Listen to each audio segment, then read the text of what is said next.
I think we can all agree that Elon Musk is not like any other billionaire. He's quite unique. Aside from being able to buy a small country, he's also arguably the richest man currently alive. Aside from that, he's also done a lot of wacky shit, like building flamethrowers, sending cars into space, self-landing rockets, and of course, my favorite, Metro 2. But recently, even more people started to talk about him, for various of reasons. For example, he wore this coolest armor during Halloween, and he has also bought this small hometown business with a blue bird called Twitter for over $44 billion.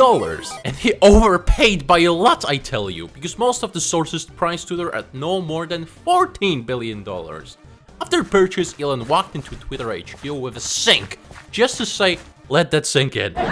Just good way to advertise whole situation. Both $44 and $14 billion to pay is an unimaginable amount of wealth if you put it into perspective.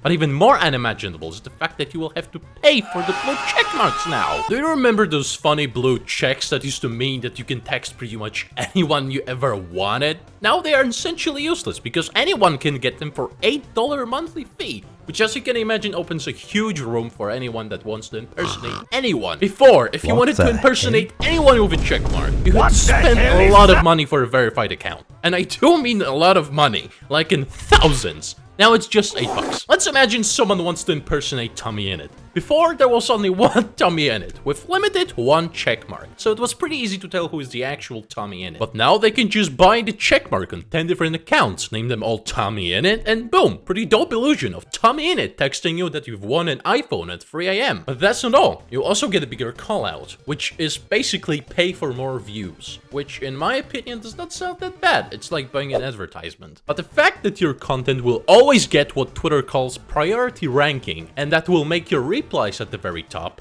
mentions at the very top, and if anyone searches for anything fitting your content, it will be at the very top. Now it turns into pay to win. Let me explain what Twitter actually means by this. Imagine the same Tommy Innit we were previously talking about. If you were to post something like a picture of a funny cat, and all of his checkmark clones would also post a picture of their funny cat, the checkmark clone's picture will always be at the very top of the search results, while the actual Tommy Innit's cat post will just drown below all of them. As Elon said on his own post, you will have to scroll really far to see unverified users, and that's just terrible. Because that means that all the non-checkmarked accounts will just be shadow banned. It's also very unfair to people who have gained their checkmarks. Fair and square with blood and tears, now it's just suddenly useless. It only shows that you've spent $8, instead of meaning that you're relevant in some group of people. So now there are two verified checks.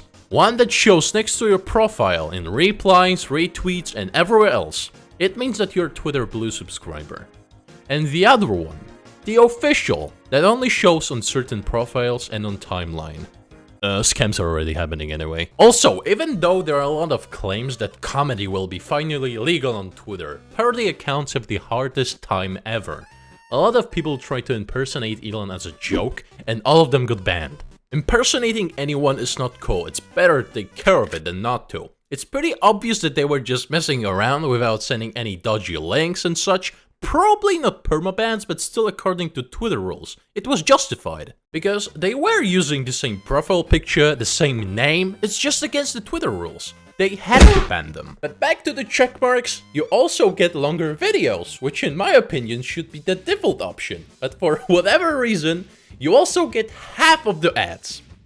Half of the ads. Not all ads removed. For $8 a month, you will just get half as much ads as you would normally get. Doesn't that sound like a fair deal to you? Because for me, it sounds pretty terrible. If I pay $8 a month, I would expect an ad-free experience. I know other services like YouTube Premium or Amazon Prime have also done something like this. But being honest, they just give you way more.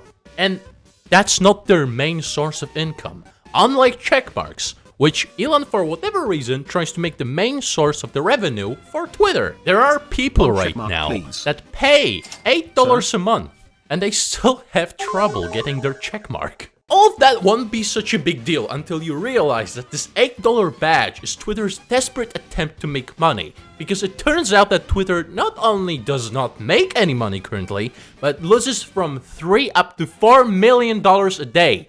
A day! And that's still 4th most visited website in the world. Their endless possibilities when it comes to monetizing such a giant social media app. Yet Elon for some reason decided to take one unique aspect of Twitter and turn it into pay-to-play, like it's some sort of mobile game. So my guess is that Elon bought it and now he started to realize and panic that he overpaid by a lot, with no possibility of getting his money back.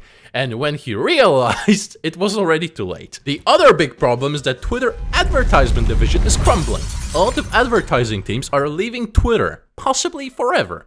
If you don't know what that means, because I know I didn't before making this video, it basically means that you won't get to see ads from big boy brands like Audi and Volkswagen. For now, it's mostly those two big German car companies that have under their wings one of the most important car brands, like Lamborghini and Volkswagen or Porsche or Bentley.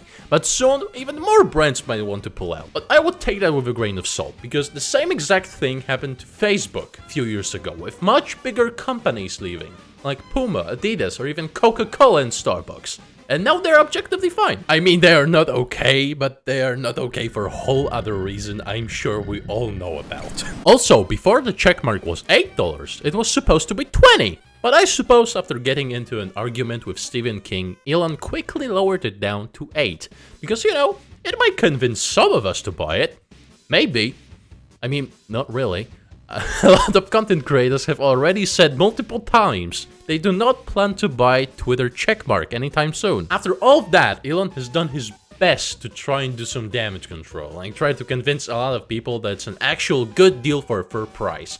For example, when he was at the interview, he compared the price of a Twitter checkmark to a latte that will last you 30 minutes versus superior Twitter checkmark privilege that will last 30 days. Even putting aside that those two are two different types of products and should not be treated as similar, I do get the message of coffee being overpriced, because it simply is.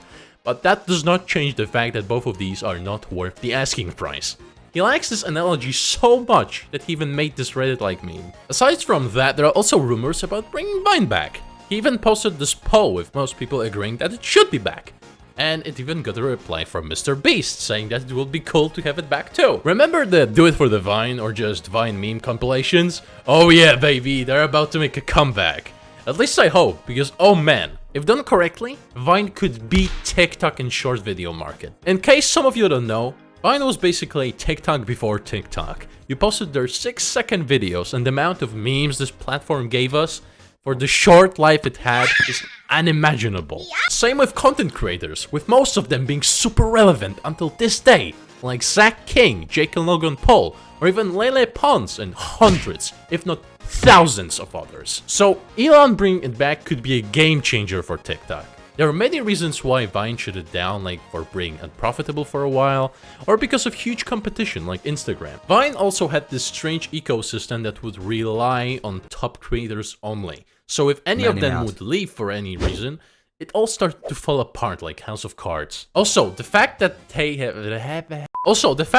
have decided to keep all their content in range of 6 seconds for the whole time Vine was around, while TikTok did not only start with 1-minute videos, but now they experiment with videos being 10 minutes long. And of course, there were a few more problems circling around monetization, turbo direction, and competition. Elon so far ain't doing so well at monetizing Twitter, but I hope he will hire someone who will make Vine into something that could stand out, so they could compete head-to-head with TikTok. Not to count countless other giants mimicking TikTok with success, like YouTube Shorts or Instagram Reels. I can also imagine that the source code of Vine has not been touched since October of 2016, so practically since 6 years. But for Vine to work again, it does not only need to be functional again, it needs to be a new and fresh way to experience short-form content. It needs to survive around huge giants like YouTube and TikTok and Instagram that I have mentioned before. So to stand out, it would have to revolutionize something. And since multiple sources are telling us that Vine will come back to life by the end of 2022, so in like 2 months, this might be a hard thing to do, but I want to believe that it will work and that we will finally have an actual TikTok alternative. All we can do now is wait. Elon also has plans for a new app called X. And yep, app will just probably be called X. For some reason, he just really loves that letter. It was his first website he ever made, was x.com. He's also done SpaceX, and if you're a car freak, you probably know that he have made Tesla Model X. Guy even kind of named his son after X, plus few other random letters. And now he wants to make an app called X. And that will be something like Chinese WeChat. WeChat, for those of you who don't know, is this huge Chinese app that has almost everything glued to it. It's like this huge blend of Instagram, Facebook, Snapchat, Messenger, WhatsApp, and basically any other social media you could think of, plus PayPal. So you can do entertainment, videos, photos, shopping, games, or even talking to your friends. You can do pretty much everything with this app. People are saying that Elon wants to build it with Twitter as a base. Is it a good idea to create something like this in general is a questionable. But is it a good idea to build something off Twitter is whole other question. And I think we all deep inside know the answer to it. As we have said previously, Twitter is not in its best state, and a lot would have to change for it to be even functional. Please let me know what do you think about all of this. I'm genuinely curious what thoughts you guys might have, and I think that's it. That's all I had to say. Hopefully I will see you in my next video, and bye bye!